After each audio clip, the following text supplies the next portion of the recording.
ছেড়ে দে, ছেড়ে দে, ছেড়ে দে, তুই আমাকে ছেড়ে দে। তুই আমাকে কেন মারতে চাস? আমি তোর কি করেছি?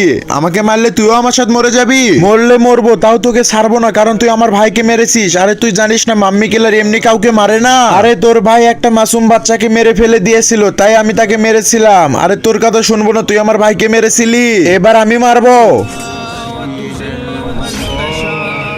আরে সারিক কাদেল তুই? আরে হ্যাঁ, আরে তুই আমাকে কেন মারতে এসেছিস? আরে মনে কর তুই কি করেছিলি। আরে তুই আমার ছোট্ট ভাই মাম্মি কিলারকে মেরেছিলি, তাই আজকে আমি তার বদলা নিতে এসেছি। এবার দেখ কি করি তোর।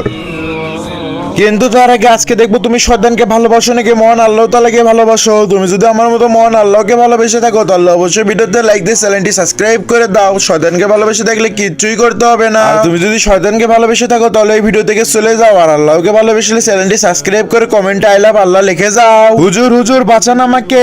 আরে তুই কেন একে মারতে চাস? আমাকে খুলে বল সবকিছু। আরে জাঞ্জির আল্লাহ মাওলানা সাহেব, আপনি এই পথ থেকে সরে যান, ওকে আমি আজকে মেরেই ফেলে দিব। কিন্তু মাম্মি কিলার তুই ওকে কেন মারবি? আরে হুজুর, ও আমার ছোট ভাই মাম্মি কিলারকে মেরে ফেলেছে, তাই আমি আজকে ওকে মেরেই ফেলবো। আরে তুই মারার কে? ওকে তো মারবে মহান আল্লাহ তাআলা। তুই নিজে না মারে মহান আল্লাহ তাআলার উপর ওকে ছেড়ে দে।